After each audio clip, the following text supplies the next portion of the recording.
to season 2. Season 1 was all about learning for me how to do a podcast, and for the guests about what mattered to them when it came to culture, leadership and EVP. I've made it my mission over the last 11 years, 12 years within further education recruitment to learn so much about people, culture, what makes the organisations tick, and ultimately try and bring you podcasts with people that really make a difference. As we move into season 2, it's become more of a conversation.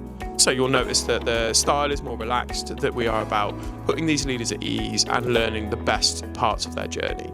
Some of the challenges that they've faced, some of the amazing people that they've met, some of the incredible outcomes that they've produced. Season 2 is about some of the best conversations I think you've got to hear.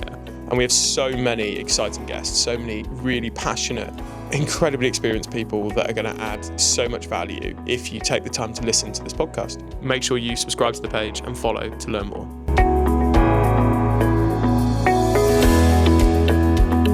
My name is Guy Walker and this is the Culture and Leadership Podcast. Today brings me all the way to Sandwell Collegse Group to meet with Lisa Capper MBE, the Principal and Chief Exec. Lisa, tell us a little bit about the Sandwell Collegse Group. Well, welcome, Guy, and I'm really delighted that you've chosen to come and visit us and hear a bit about what we're doing. I've been here since November as Chief Exec and Principal and absolutely loving it. This is the largest college in the West Midlands for 16 to 19-year-olds. And it is such a diverse college. We have 75% of our learners from different ethnic minority backgrounds, and obviously reflected in our workforce too. And that makes for a fantastic mix and balance, and the look and feel of our college and the way that we work together. It's really a very special place. And how many staff, how many students does that make up the group? It's about 7 campuses, right? That's right. So we have our 3 main college campuses and then some satellite campuses. We have 980 plus staff at the moment, and we've just recruited 8,850 young people aged 16 to 18, plus around 6,000 adults, and then our apprentices as well, which is a smaller programme. So obviously with some of our young people, we may not keep them for the full year. There's often a drop-off in FE. And last year we had 7,500 who stayed with us and progressed on to the next level or onto other courses such as going on to university or to take their next step through employment. Fantastic work on the growth there. Brilliant for you and for the wider area. So how long have you been in further education then? Well, I've been in further education a very, very long time. I'm not sure I want to disclose it, but I started in my early 20s in adult and community learning, and then have progressed through quite an interesting journey really with different roles in FE. So working in the charitable sector where I led the education work at NACRO, which was the size of a small FE college, to working in central government as a senior civil servant on FE policy and getting some great opportunities there, such as leading the 2011 World Skills Programme for the Department for Business, and also things like the Adult Commission on Vocational Education. And I went in as a specialist on adult literacy and numeracy, working on the fantastic Skills for Life strategy that ran for a number of years. So a little bit of a mixed bag in terms of my career, but the common theme through it is working with disadvantaged young people, whether that's NEETs, whether that's young offenders at NACRO, whether that's mainstream FE. And here I am, full circle back, leading a number of colleges, which I'm absolutely thrilled with the role. You've worked on quite a few different sides of the wire, right? So both from policy and strategic oversight to frontline facing. How did you what was that first job title? How did you first find FE? My first role in FE was working for the voluntary sector, and it was leading some adult learning programmes, and I focused on the needs of parents supporting their children whilst at the same time gaining those qualifications that they so needed. The programme was called SHARE, and it did run nationally. DFE invested in it. It was in the National Numeracy Strategy for schools. And we also worked with an American foundation to make that programme to scale. And it was a brilliant programme, which was part of that first set of family learning that we saw through the Skills for Life strategy. And that's actually how I ended up at the DFE on the back of that programme and the work that I was doing on family learning. So it's such an important part of the FE landscape, actually. And as we know, over the last few years, we've seen those cuts in or reductions in adult funding. And of course, we now need lots of skilled adults to move into our priority sector areas. So it's great that here that we're working with the devolved authority, the West Midlands Combined Authority, and growing our adult programme here in Sandwell, which has got some of the most worrying indicators in the terms of the number of adults who haven't got a level 2 or a level 3 and a very low number with a level 4 qualification in the Sandwell area. And Sandwell, of course, is the same size as Coventry City or Stoke-on-Trent city area. It is like a small city on the northwest of Birmingham, and many of our learners actually come from the Birmingham city area too, to the Sandwell campus. So we're doing that very important work here with adults, ESOL learners, but also looking at how we can engage families from all kinds of different communities to get back into learning and take those steps into employment. So that experience, that golden thread that's been following you, not just the love for students and the outcomes for the students, but it also tracks all the way through from that original family learning to bring it all through and support the adults. Love it. I love the fact that you're able to do that in one career, right? So interestingly then, how long have you been a leader within education, further education in the public sector? Because it sounds like you've done a lot, so... Yeah, I mean, if we're talking about further education colleges, this is my third principalship. So one of them obviously was in the charitable sector for NACRO, where I was principal of the NACRO provision with the ESFA contract there, and Stoke-on-Trent College, which was very much around turning around that college into a really established and stable resource for Stoke-on-Trent City, and it so needed it. And then here at Sandwell, now moving to a much larger picture with a number of colleges and campuses. So it's great to have a different challenge this time round and to really take the learning from other roles and working with colleagues right across the sector so how to many see years how you can actually bring that through. You're determined to get the age out of me. You're not going to get it. You're not going to get it, Guy. We will move on. Let's just say I'm like a mature vintage red wine, perhaps, or a well-crafted cider, maybe. A nice cider for the West Country with some sparkles. Spanning this career that will remain without time and untime bound, what's kept you within further education? I think what I really like about the role is that mix of strategic and operational.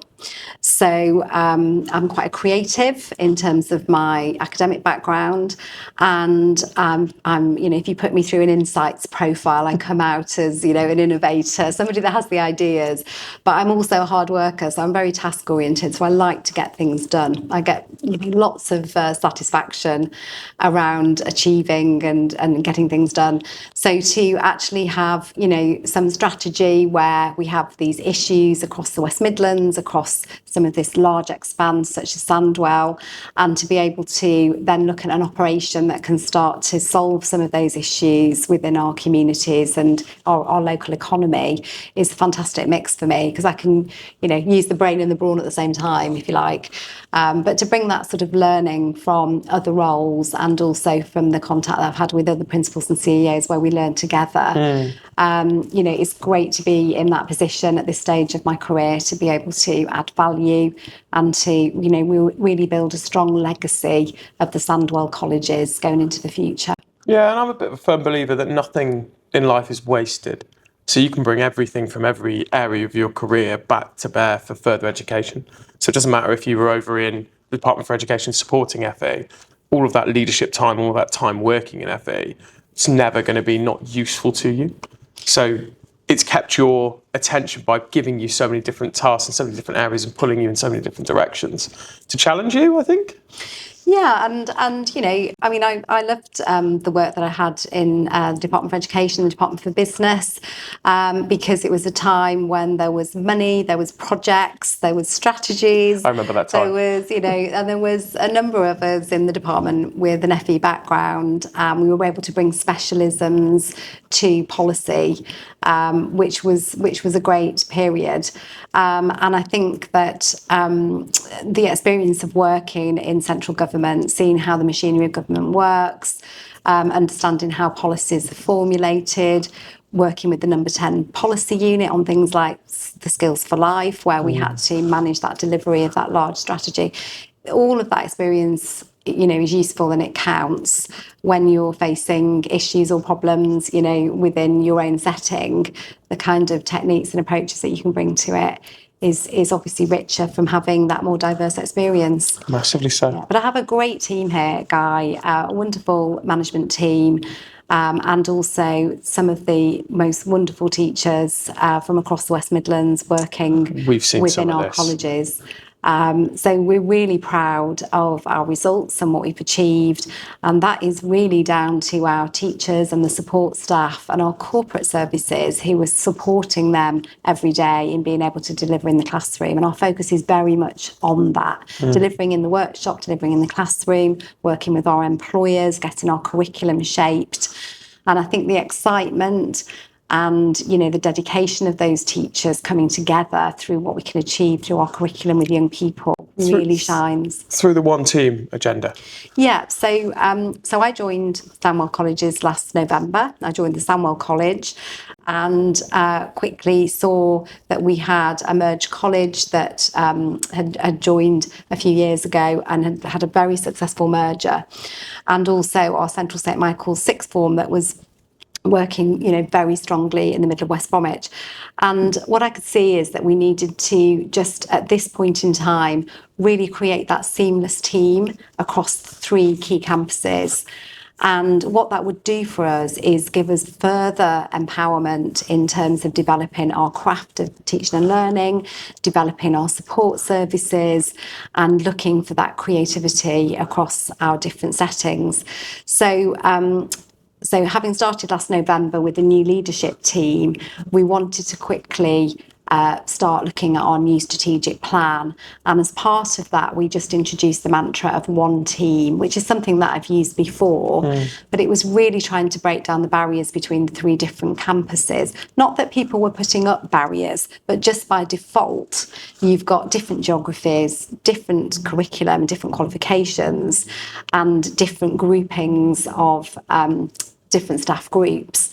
And so trying to sort of get more cohesive working and to look for those synergies and to look what we could achieve together greater than what we could do on our own. So the one team mantra has really stuck, and it's great when you hear people talking about it, unaided, without any prompts, talking about what that means to them and how they've used that with the students as much as they've used it within their own teams.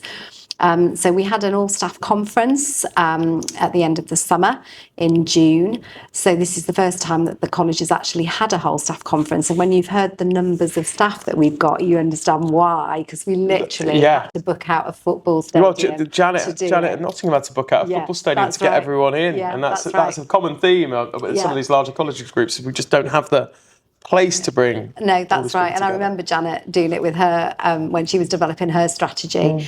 So we had all of our colleagues in a football stadium for a whole day, and we did 3 very simple sessions around our new strategy. But one of them was all about one team and what that meant. What's the ethos? Can we now put a little bit of meat on the bones and really make that a reality for every person that joins our organisation, and to really sort of live by that mantra of the one team? So that has worked really well.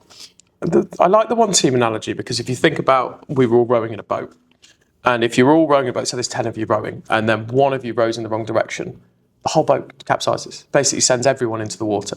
So when you say, whenever someone says one team, we do this together, we're in this together, I just think about the boat, because it's a disaster. And so the more people you get all pulling in the same direction, the much happier feeling and DNA you get within the organisation. That's right, and I describe it as sort of shared risk and shared gain as well, because it's also about individuals being able to take risks and try new ideas, and actually they've got the backing of the one team, so it gives people safety in terms of doing things differently as an individual, as well as sort of working together. And I think the other aspect of it is the no blame culture as well. So by one team, if we have an issue, then it's all of our problem. Collective. And therefore, how do we group solve that issue. And not everything goes well every day. We know that. Most chief execs spend their day sorting out issues and problems. Firefighting, right? That's what we're paid to do. But actually, for individuals within our organisation, some days are great, some days aren't. So on the days that aren't, how do we use one team to support and to make sure that we are really helping us all have the best possible working environment and support to get our work achieved and to work with our students. Some of our colleagues have actually used one team with their classes as well, which has really helped with class dynamics in some places, and to get some of those group projects achieved, which is great learning for young people in particular on where they fit. How do you work as part of a team? What does leadership look like? What does leadership look like when we're under the mantra of one team?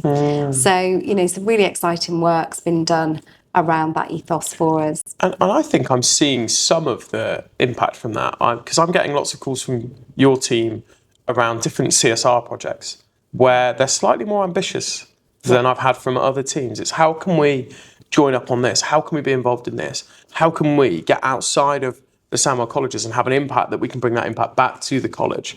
So that encouragement, that no fear attitude is bleeding through to genuine impact within the organisation. I think it is. And one of the exciting things we did in June was launch our new strategic plan, which is called Your Future, Our Focus. So obviously aimed at our learners, but also our employers, because it's about the future of their businesses as well and their workforce.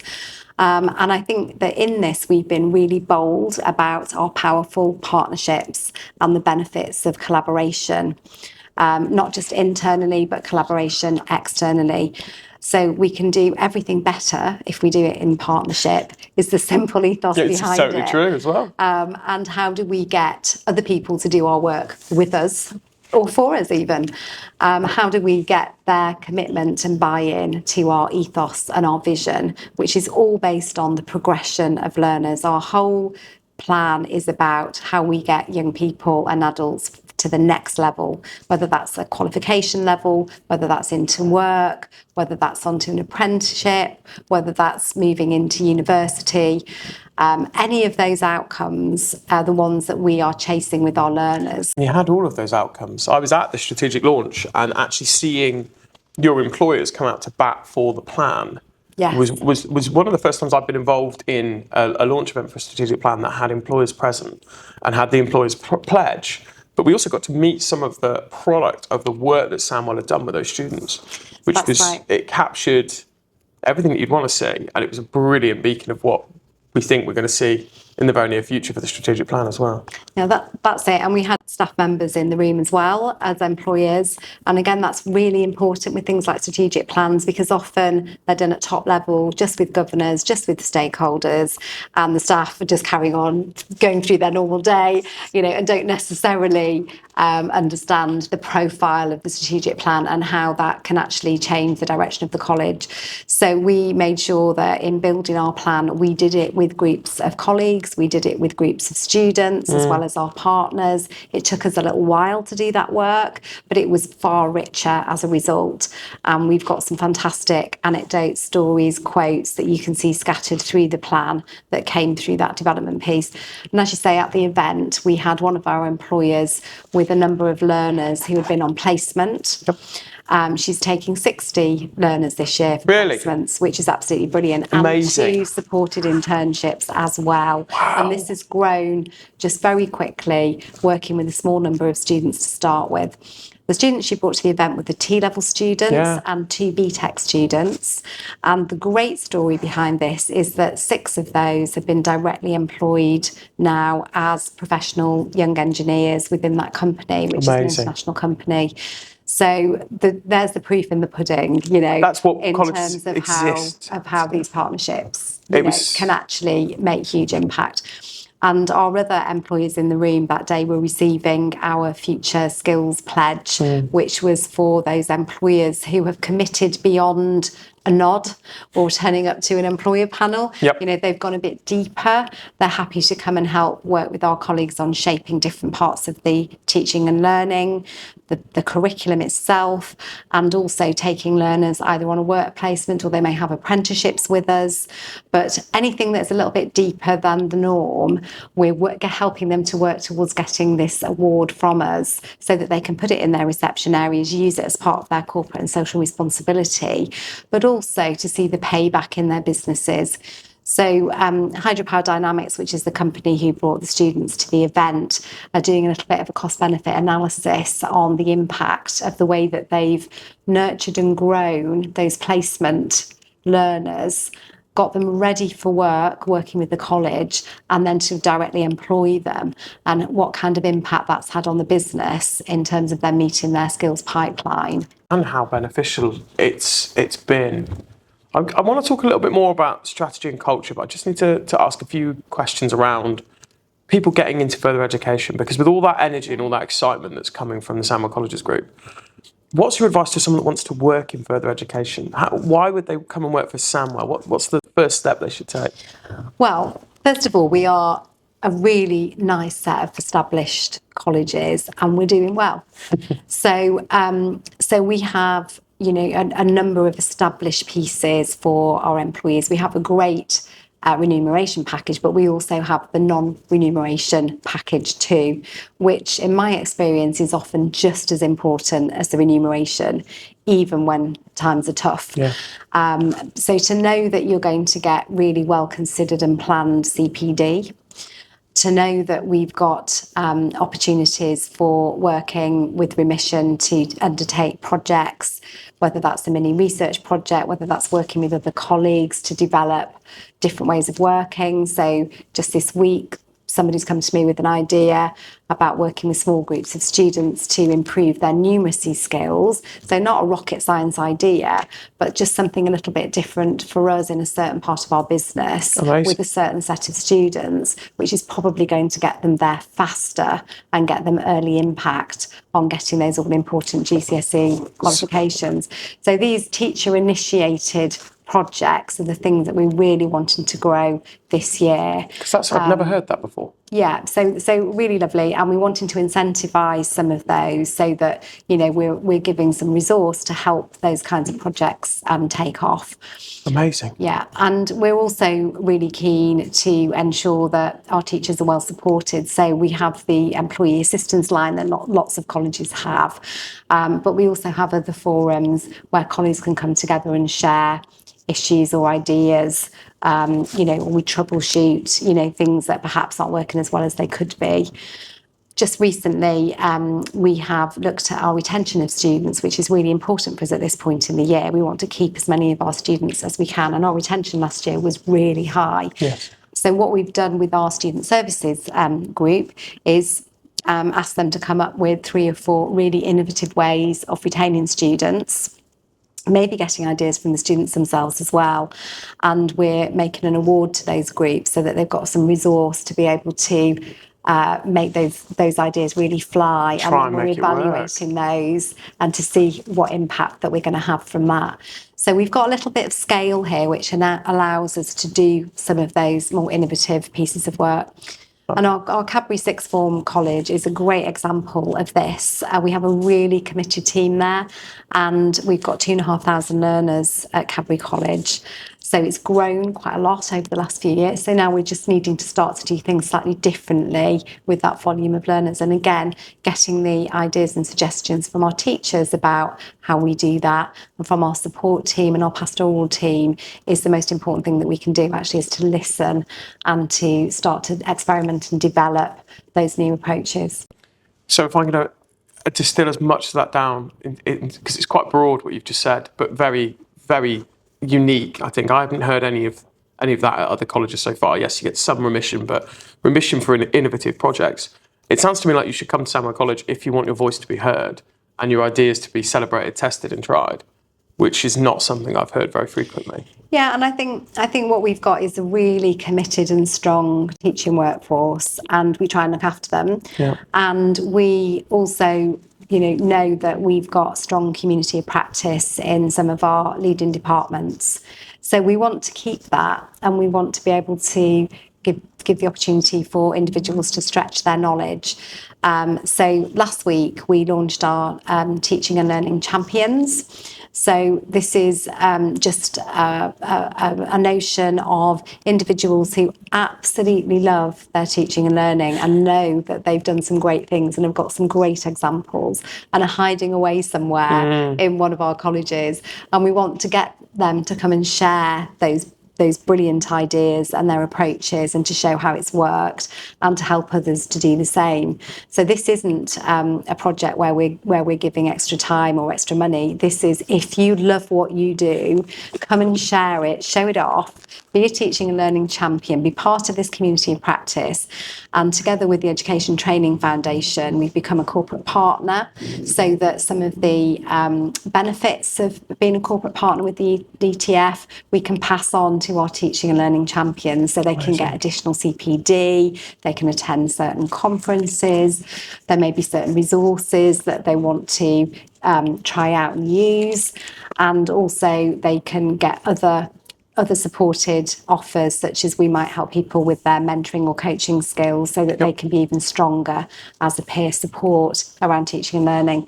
So our Teaching Champions has just kicked off. We had a whole day working with Dan Beale from FEA, where we did a fantastic exciting storytelling session around what we know about our own teaching and learning at the moment and how we're going to strengthen that even further.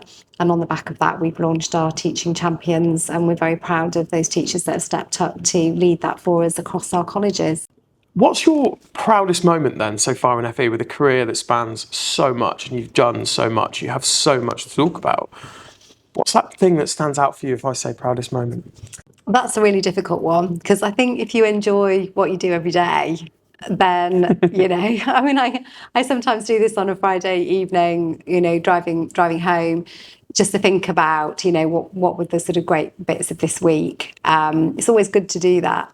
Have a good weekend. Reflect on the week, Reflect on the week. And I think that every week I'm always surprised, and there's always something to be excited about.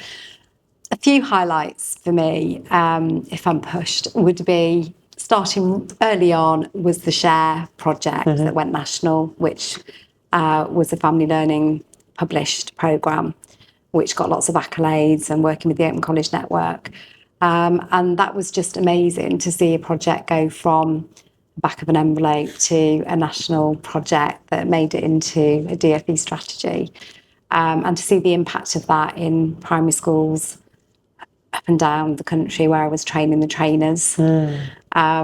Seeded an idea into a massive... Yeah, so that was, I was really proud of that. And that was obviously when I was very young, and I thoroughly enjoyed that, and I learned a lot from that.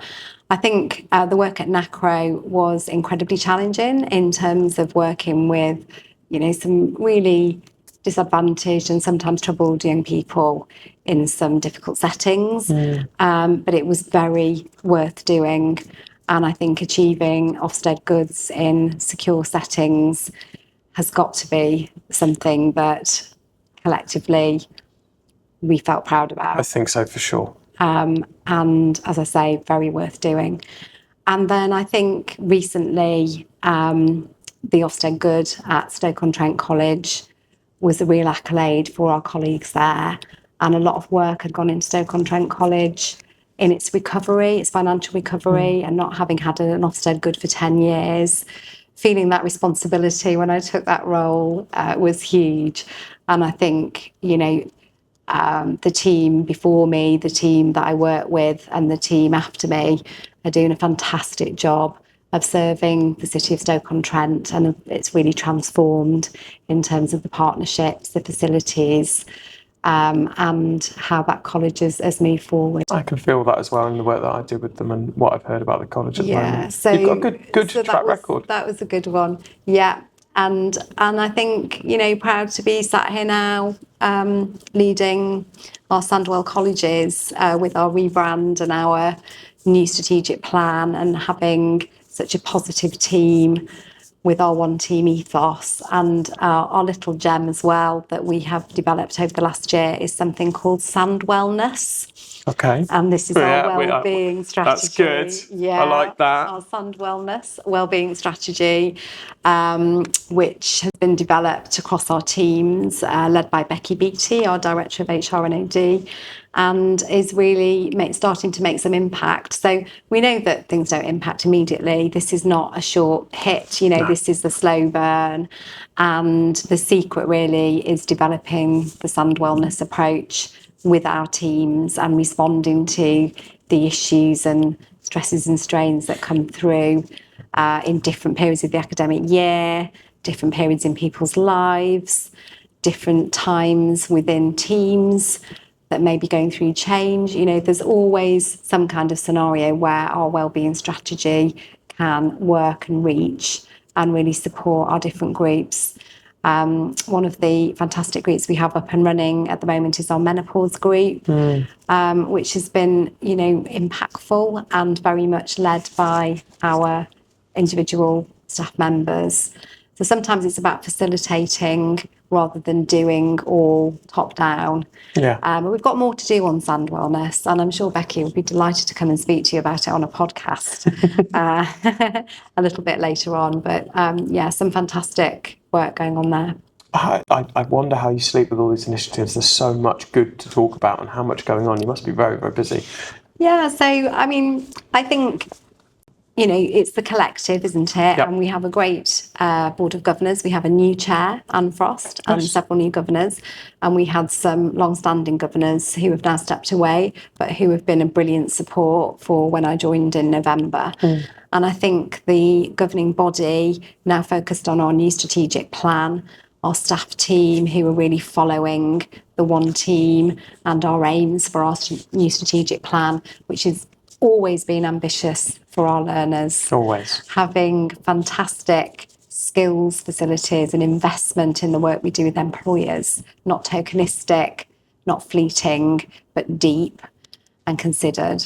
And our powerful partnerships about reaching out into our communities, whether that's around the area of Kings Norton where Cadbury's based, whether it's Birmingham City, because we have our Tomorrow's People training centre in the middle of Birmingham as well as Cadbury. And so we have a real role to play there. But also in Sandwell, we're working on the Sandwell story with Shaukat Lal, who's the Chief Exec of the Sandwell Authority. And that's making a huge difference to our sense of place and the need for skills and how collectively we can bring that prosperity into communities, return that prosperity that we can get from skills and learning into communities and really build the equity of Sandwell. And then finally, you know, we have our two supporting aims, which is all about our people. And our strand of our plan is called Empowering Our People. So if you think about that, that's a little bit more than the norm because we really want a true sense of empowerment. So if you ask yourself the question, what does that mean to empower members of our team? What does that actually mean? And if we take that seriously, then, you know, we're really building strength and capacity in our organisation. It's really interesting. Yeah, and the last one is obviously our financial health, our estates and our sustainability. And just this year, we've introduced several new restaurants. So we have 3 new restaurants on this site and 2 new restaurants at Cadbury. And we've upgraded our facility at Central St Michael. So we now have a deli, we have a street food, we have a Starbucks. And so that is really up to the game for our learners, but also giving our staff much more choice and affordability around the range of foods that are on offer. We've also improved some of our classrooms and introduced a new frontage to our Cadbury campus. Yes. Which has been brilliant, as well as fix the roofs and the boiler. Of course, they're not very attractive things to do. Keep the building running, right? Some of these colleges in the UK are coming up to 50 years old, and they need a lot to support them to keep them going. Create the environment, which I think we're going to move on to now, to create the environment and the culture and the impact that the physical environment has upon the culture. That's right, and food's important, isn't it? You know, it's part of wellbeing. So our eateries were a really strong part of our plan. And then, of course, we have had our new buildings this year. So since November, we have put up 2 modular buildings, which we did in a couple of months in our engineering hub in West Bromwich High Street. Yep. We've also built Cradley, which is our new adult learning campus in Cradley Heath, which is one of the 6 areas of Sandwell. And that's going to offer local adult learning programmes, but also some programmes for 18 to 24-year-olds as well. And we've also got facilities there for some of our learners with special educational needs, particularly those in their early 20s. It's going to be all focused on independence and moving into employment. We have a little community cafe there too, so we're going to be doing some barista work, and that's going to be open to members of the public too. So that's a really exciting venture. And then, of course, in January, we'll open our doors on our learning campus at the Midland Met Hospital. So it's definitely a busy time. You're not wrong. Tell me a little bit more about the hospital, because that's, before we go into culture, values, environment, tell me a bit more about the work you're doing with the hospital. So the new hospital is phenomenal, and it is in the Sandwell area as well, and serves part of Birmingham and the surrounding area here. As I say, it's an interesting hospital because it doesn't look like a hospital. It's orange. It has a huge conservatory on the roof, which is called the Winter Gardens. And it's an integrated NHS trust. So there's community health as well as hospital A&E. And the trust is now joint across Dudley and Sandwell NHS Trust. So there's a joint team working across that huge area. Brilliant. So it really is a beacon in the middle of our area. And to have the learning campus on that site is just going to be phenomenal. So the Towns Fund has funded that. Yep. They also funded the Cradley Adult Learning Centre too. Brilliant. And the hospital has been incredibly forward-thinking with the NHS Trust and bold in the way that they're thinking about how they recruit to jobs in the hospital, how they train their own colleagues, and they have their own training and CPD centre, of course, but also how we engage with the local community.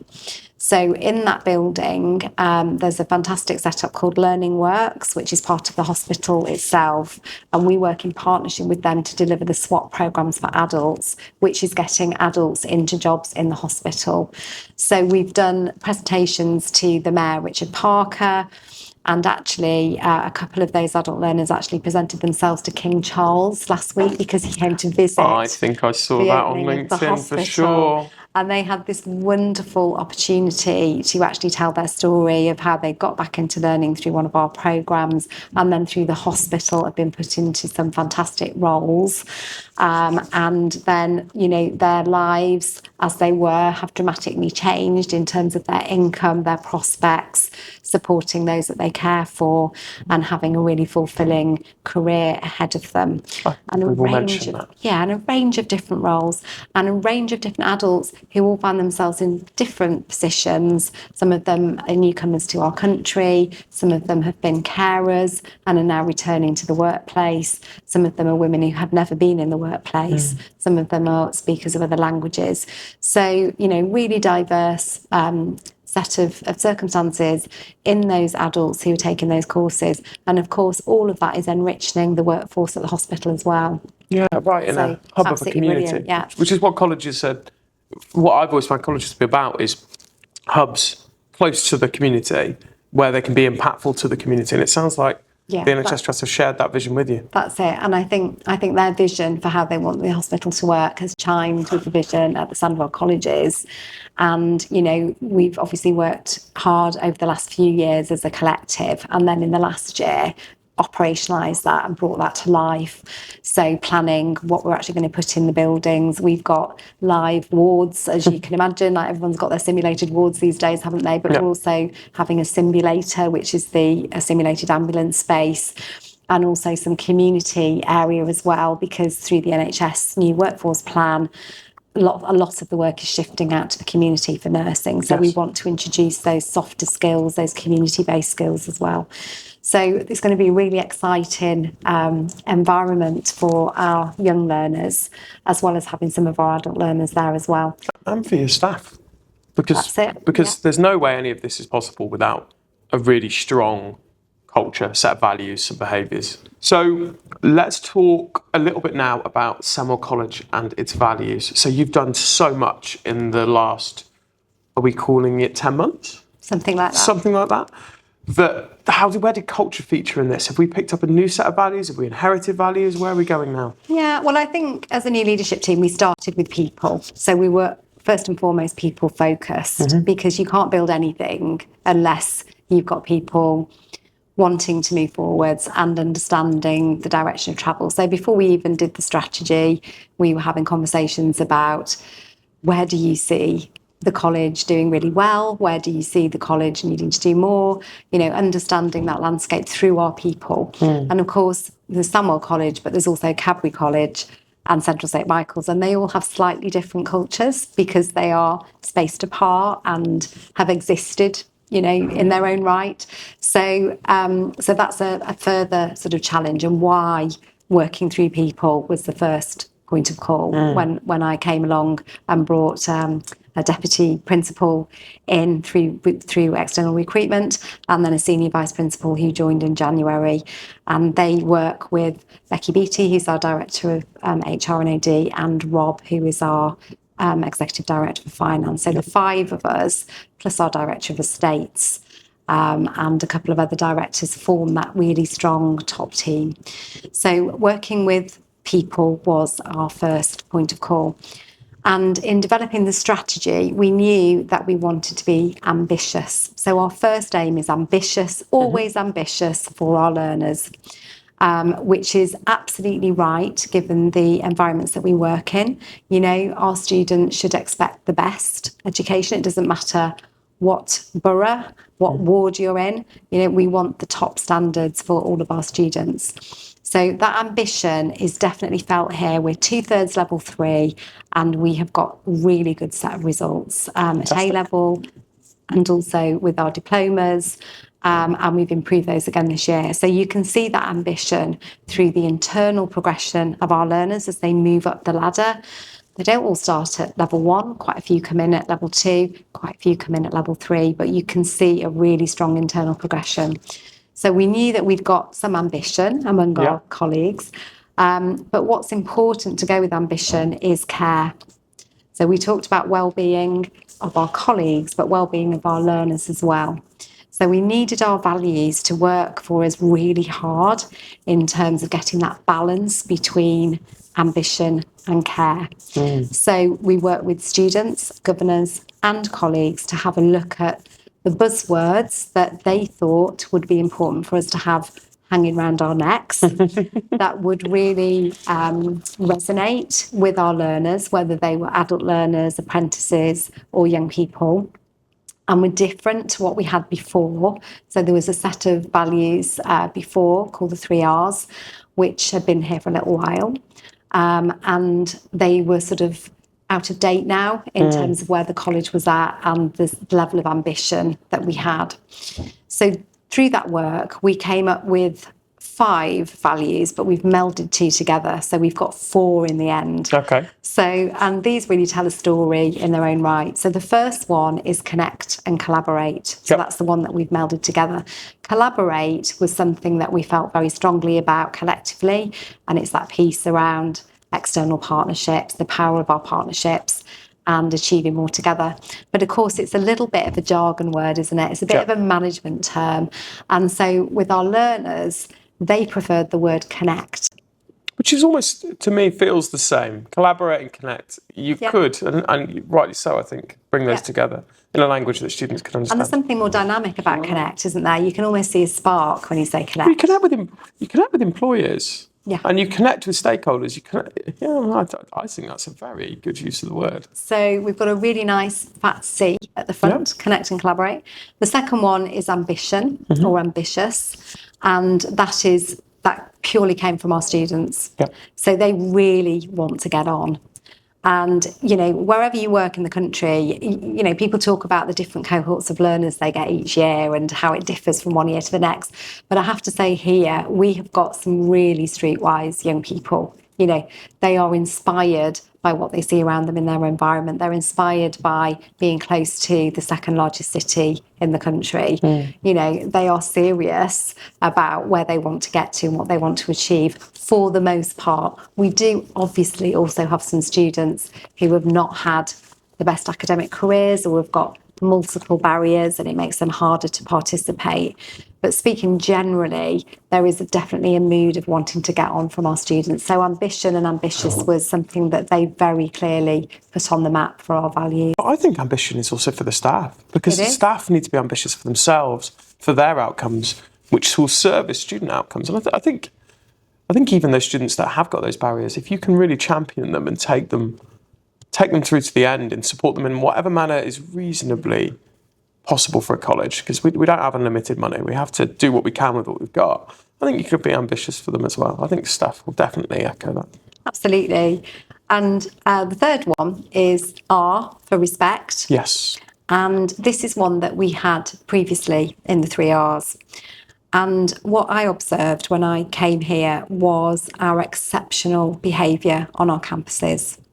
So when you have a look at some of the wards that we're working in, the levels of deprivation we have, some of the volatility that we see in some of our communities, it is quite surprising to see the exceptional behaviour and compliance of our students across all of our campuses. And you can feel it because of the strong ethos that we have in our colleges, our commitment from our staff, which the students can feel, the way that they're treated with respect by our colleagues, the way that we care for students, even when they're enrolling, we were caring for students. I observed it on several occasions where we were really striving to give them the best possible experience through enrolment. And so you know they're going to turn up on day one because we've really nurtured them through that process. So that, and when you think about how many we've enrolled, that takes some doing. But I'm so proud of our enrolment this year. It's been phenomenal. Yes. So respect was something that we felt was a good standard to have, but also actually reflects the relationship that we have between our colleagues and our learners. And it means something here. I think you've really made it mean something in all of my interactions with the organisation. I can feel that respect for the opportunity. I can feel that respect for each other, respect for people's time. Yeah, You've made it mean something Yeah. quite special here. What's that fourth value? The fourth one is empower, which goes back to what I was saying about our people aim in our strategic plan. So what do we mean by empower? And we say what we mean in the strategy. So this is lifting people up. This is giving opportunity. It's opening doors. It's giving the tools so that people can do their jobs well, but it's also giving students the best possible facilities. So when they go into the workplace, they're not stood there thinking, I now do not know what to do with this kit in front of me, or I wasn't prepared for my A-level course, for my university course rather. So we really, through our High Achievers programme in particular around universities, prepare young people for that experience so that they don't fail at base one. It's no good lifting people up if you then throw them out and don't prepare them for the next stage. So, that's really important. And for our colleagues, we want leadership at every level in this organisation. I think we've got it mostly, but we can always do more to equip people with the skill set and the confidence to be able to lead on the areas of their responsibility. So together, that is a mnemonic, and it spells CARE. CARE. That's really good. Levels out our ambition. It does. So that was really, a really interesting one, because I've worked in places where we wanted the strategy to be about the care and the pastoral to drive aspiration, to get people to feel secure so that they could be more ambitious. Here, we flipped it, and we're growing our ambition, and we are supporting that with a very strong ethos and care environment. That's a genius. There's a few bits to unpack here. So you wrap your ambitious values up in a package of care, which is just a visual stimulator for sure, because you can see it and it feels that way. Gives you a fifth value that's not even a fifth value, incredibly memorable. Did you know that, you wouldn't know this, but Talentia Group's purpose is to empower people and change lives. And your definition of empower is exactly the same definition that we have. And that's because our influence is felt through all of the services that we offer and for the staff that we work with, and we want that to be a shared outcome. So we went for empowering people, changing lives, because we need to do exactly what a college needs to do to support them. And thirdly, that must all bleed really neatly into your strategic plan. So where did culture and those values feature in the strat plan? Well, it's on page 2, I think. Is it page 2? I think it's page 2. Yeah. I mean, it's right up at the front after our mission and vision, which is about progression, in effect. Changing lives. Progression is changing lives. But I think without the values, we don't have the strength in the organisation. Yes. So what was really important was to capture, you might call it the mood music, of where this organisation was at when I joined. And you can really feel that commitment and dedication to our learners. We have, as I started this podcast, we have the most wonderful staff team. And our learners can feel that as well. Committed, dedicated, hardworking, going the extra mile. It sounds like we've really pulled the lived values from the organisation. I think that's the phrase that we look for when we want to talk about taking your values and then bring them through the organisation. It sounds like how we live them daily and how they show up. Yeah. I was talking with a team at a college locally about how values are just standards and behaviours, and how those values show up in the organisation are more important. And so if you organically take what they mean from the organisation, you haven't got to prescribe back down what those behaviours look like. It is the Sandwell way. That's it. That's it. Or the Cadbury way and St Michael way. So we're really conscious of our branding. So we're called the Sandwell Colleges because prior to that it was Sandwell College, which is the legal entity. But actually that was doing a disservice to our other 2 colleges. You know, so we wanted to bring them together corporately. But in their communities, they are known with their proper titles. So the Cadbury College is the Cadbury College. So if you live in that area, you relate to the Cadbury College. But like a stick of rock, as the cliche goes, you will feel the Your Future, our focus strategy and our care values in all parts of our organisation. And I think by subtly bringing together the brand under a banner of the Sandwell Colleges with the 3 colours of our main campuses, you know, we've really done that piece about one team and getting our focus on progression, immersion into the skills, progression to higher level skills, and working with others to achieve more. And now we've got that all together, a new culture, but not so much a new culture, but a new strategic plan, new set of values. How do you plan now to embed this over the next, I assume it's a 5-year strategic plan? It's a 3-year strategic plan. Yeah, because remember our policies change quite a lot in everything. Yes, so 3 years is about as long as we can see. The constant is change. And we're working with the West Midlands Combined Authority as well.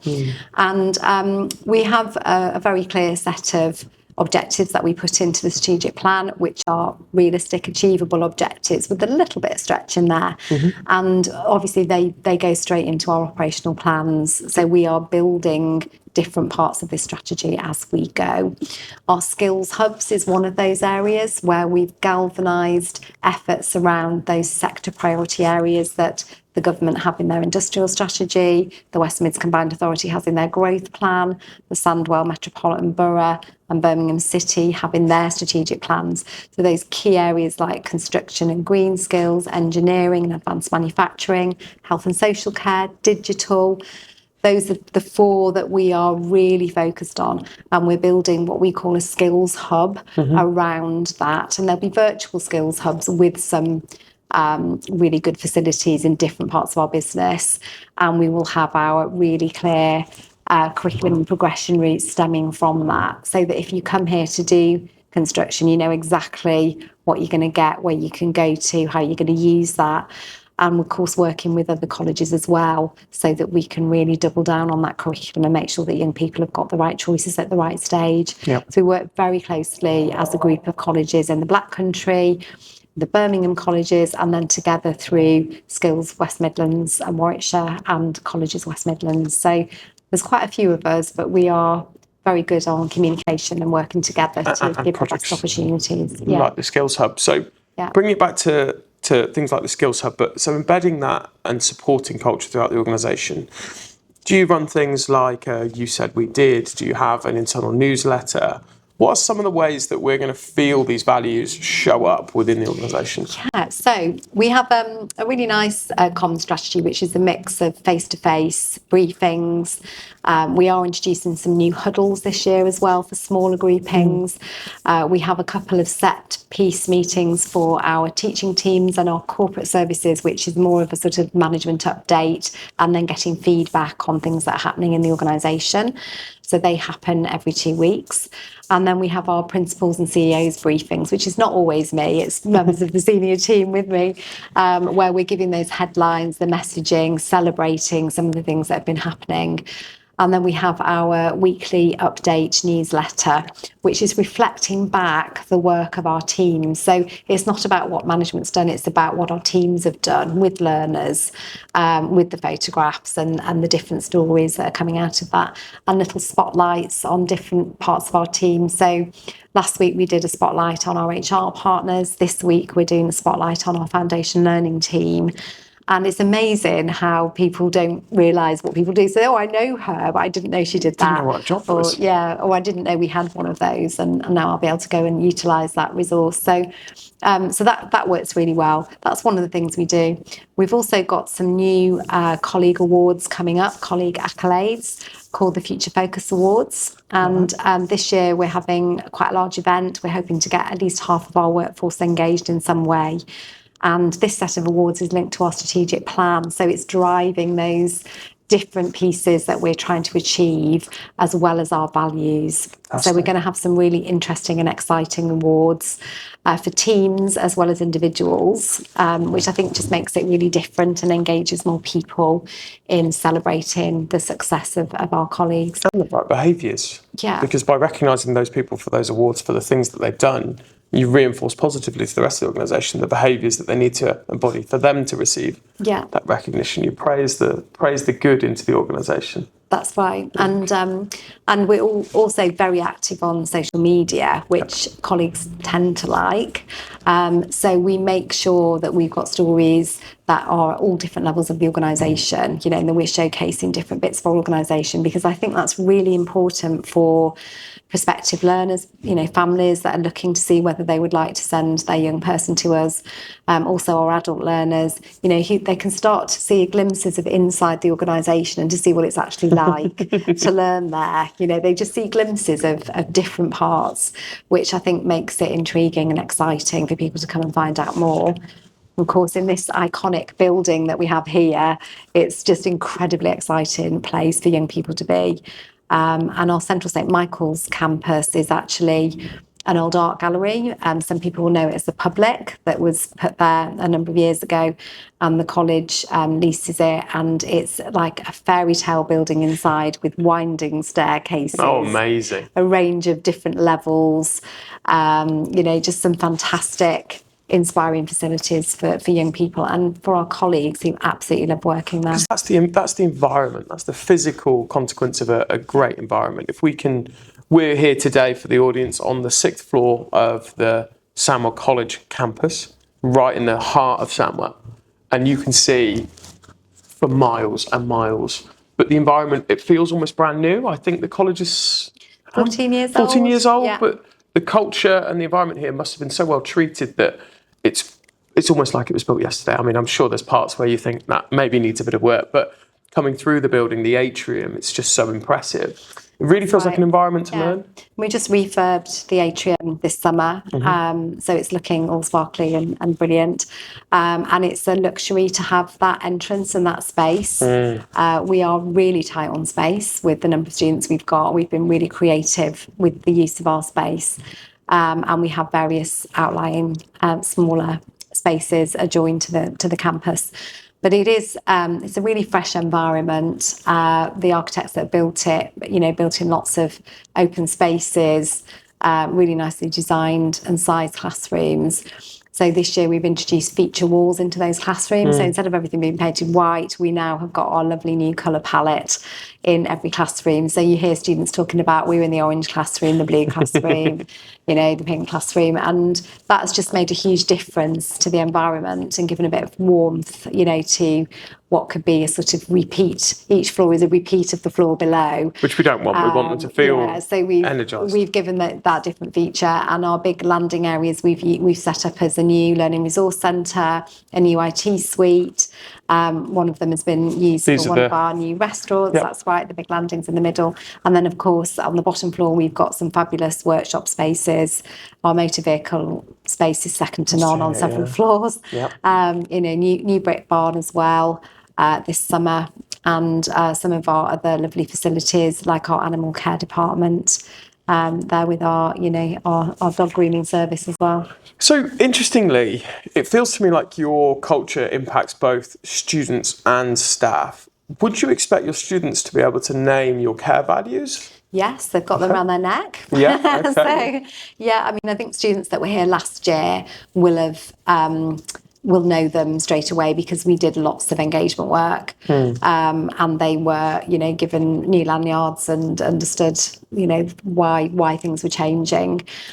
Students that are arriving this year, of course, don't know any different. They just think of the normal values that are around their necks. But in our tutorial programme, we do a lot of work around our values, and there's also an induction programme as well, which is about our standards of behaviour. But we don't talk about it like that. We talk about it in terms of respect, getting your work done, achieving your vision for where you see yourself in a year's time, and underpinning that are the expected behaviours that are woven in. So we've got a superb student services team who do that very well. But your point about staff and students and the culture, I think most of my colleagues who are principals and CEOs would probably agree with this. They are inseparable. You can't build one without the other. You have to have both of those running in tandem. It's quite interesting. So this is my 12th episode, maybe 13th. And what most people have said to me is that they wouldn't expect the student to know the values. They would expect them to know the feeling of how it was to be treated by someone that knew those values. Yeah, I think that's true. Yeah. I think that's very true. And, as I was saying, in our induction and through our tutorial programme, we talk about the things that are important, and the values are woven in there, aren't they? The fact that we hang them around everyone's necks makes it a little bit easier for our students somewhat. Yeah. But it's the behaviours that make a culture work. Because it's actually not the words themselves, because we could say anything, and it's what do we at Sandwell Colleges make it mean, and how do our staff interpret that to better engage with others? I think that's the most important part. So yes, hanging it around the neck is a good reminder, but I think people fundamentally remember how they were treated and how they want to be treated. They do, and as I gave you the example earlier, even at the point of enrolment, where people have turned up on a Saturday to work, or we're still here at 8:30 in the evening, the care and the attention that they're giving to individual learners, so that they feel secure in their choice, so that they understand what they need to do when they come back, that they go away smiling and feeling that they've made a positive step forward. All of that effort and energy that is going in is just second nature to our colleagues. Yeah. And there's a really strong belief in this is the best college to come to. If you're at Cadbury, that's the best college to come to. Yep. And if we've got the right programme for that learner, if we can deliver what they're looking for, then they will make sure we secure those learners. So I think even from that point of view, just at enrolment, you can feel that dedication and commitment and belief in the way that we're running things and what we're producing. And how important then do you think values have been to achieving your strategic plan? They were definitely the core. Yeah. So some of the other work on the aims and objectives were really important, but that was part of the day job in a way. That's what we expect our team leaders, assistant principals, heads of section to really be coming up with. You'd expect them to come up with those things. No. But the values belong to everyone, and they are really why people come into FE. They're why people come into the job. So they're so important to our colleagues. And of course, we need to make sure that learners grasp the ethos, the approach that we have here. that they can feel it and that they become part of it. And that's where our induction and tutorials come in to really sort of make sure that we're reinforcing those, in everything that we do with learners, we're values led. Yeah, and you're kind of neatly bringing me onto that question, which is the kind of cliche question. I think I might know how you answer this, but who then is in charge of the culture at the centre of Sandwell Colleges? Well, that's a bit of a killer question, isn't it? Who's in charge of culture? I don't think there's a single person in charge of culture. And I think as well, when you're principal and chief exec and you come into an organisation that's already up and running, it's a bit different if you start something, but if you come into an organisation that's already up and running, you've got to really understand the culture that exists and think about what is the culture that is going to get us to the aim that we're all chasing, that we all believe in and that we've set ourselves up to do through whatever funding agreements or, decisions that we've taken as a governing body, any of those things. And I think shifting culture or changing culture, are really tough gigs for CEOs and principals. And here I think we are more into embracing a culture and shifting it forwards to meet the needs of our strategic plan. So there's definitely a role for CEOs and principals in shaping it. It feels like everyone almost might be in charge of it. It's shaped by the very essence of the lived experience of the organisation. Absolutely. There's got to be buy-in at all levels. And actually, it can be embryonic, it can emerge, it can come from where the organisation started from. When colleagues moved into this building, it's a brand new iconic building, and that must have been very exciting, and I think that commitment to FE combined with a brilliant, fantastic new building is going to really set an organisation off, into a good place. And I think we benefited from that, definitely. And carry that excitement forward. Absolutely, and we are an icon in the middle of Sandwell and West Bromwich, and Cadbury College similarly is well known. I've just visited brand. It's gorgeous. It's having some works finalised, and I think that's going to be it had such a nice feel to it as I walked through, because culture is the DNA of an organisation, and it's that feeling that hits you almost like the hot air on a summer's day, but it's that feeling of an organisation. How is it infused? How does it cover? How does it go through everything? And I think that's something that I can feel very prevalent within the Colleges Group. It sounds to me like you've read the book, What Got You Here Won't Get You There. I haven't read that book. Goldsmith. Okay, that's very interesting. So I might have a look now. It's a really good book because it's about our culture that got us here. Yeah. Was brilliant, and we're not going to take anything away from what's happened, because actually that is part of our fabric of experience. Exactly. But going forwards, we need something different.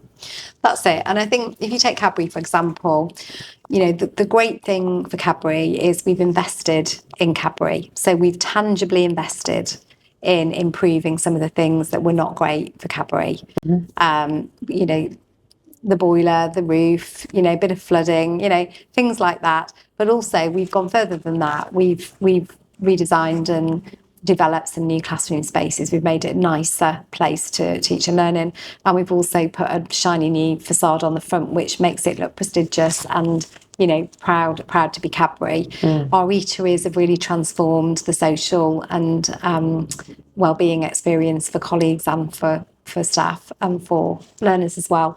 But I think the most important thing we've done is we've opened up the one team discussion, and we are no longer talking about what happens in a lot of places, which is the us and them. Yep. We're not in that place. We're in a place where we've got joint projects, we've got shared aims. You often see groups of staff meeting together now from different campuses working on things together.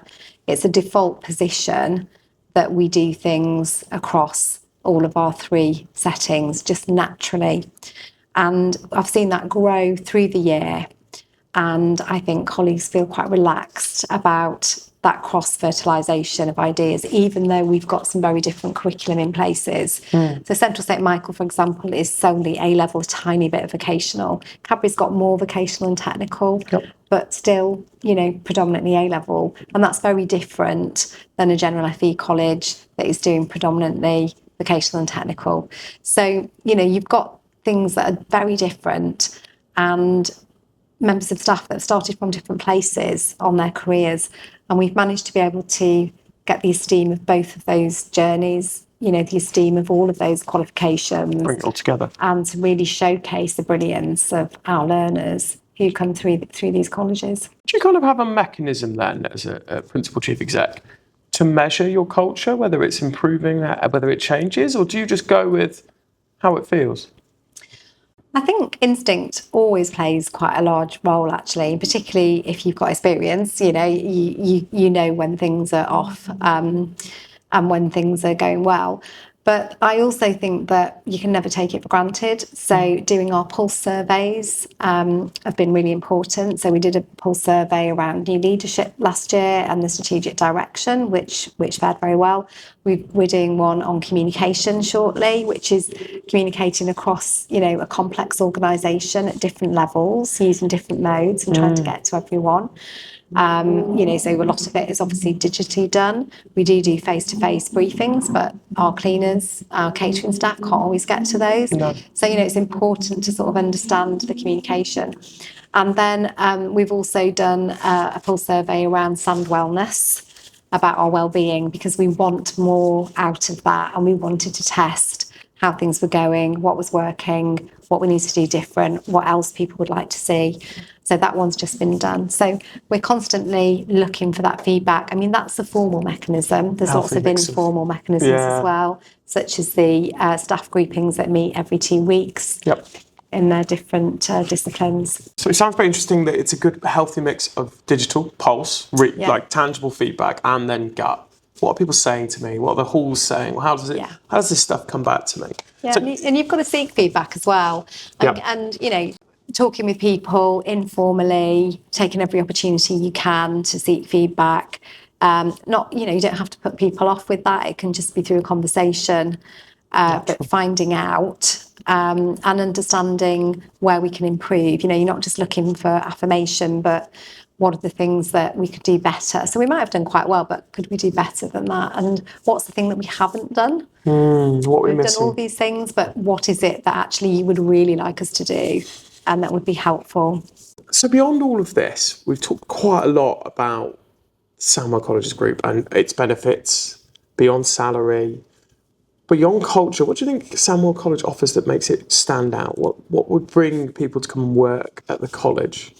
Oh, well, the simple answer to that is our ethos. Yep. I mean, that is the thing that draws people and also retains them. Yep. It's our ethos about the respect we have for colleagues and the fact that we're so focused on teaching, learning and progression of our learners with a very strong pastoral and student services wraparound. Yep. So we disproportionately invest in that. And I think when you join Sandwell College, you're going to have a great experience for your career.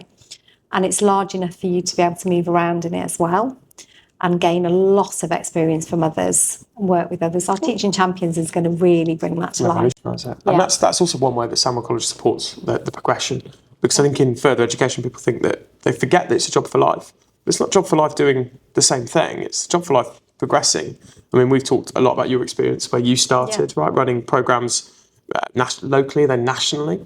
People start in FE at all sorts of levels, from learning support assistants all the way up to chief execs and principals. There's no barriers other than the ones that you put in for yourself, really. No, that's it. And what I would really like to do is for us to focus on how we capture other individuals in the community who would like to come into teaching in FE and how we can make that as easy as possible for them.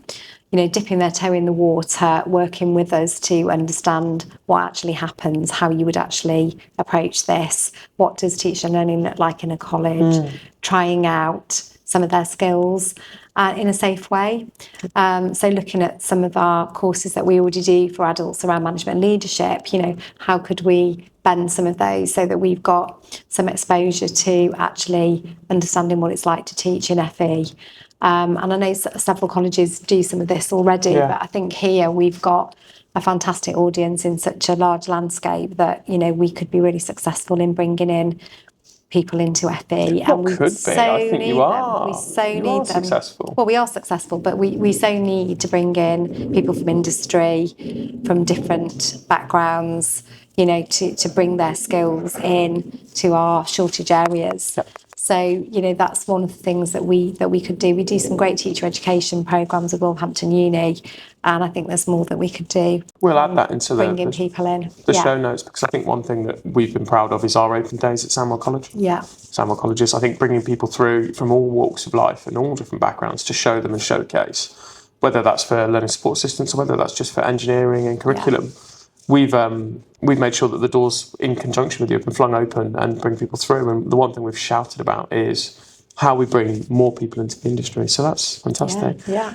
Bringing me neatly on to kind of the closing questions. Have you had a role model in all of this, or have you just set out to set the world alight? So have I had a role model in FE? I don't know really. I mean, I've worked with some brilliant people. I've worked for some brilliant people, and I think I've probably learnt from all of them. I don't really think there's one single person, but I watch in awe at some of my colleagues who are phenomenal, and I think I'm always open to learning from others.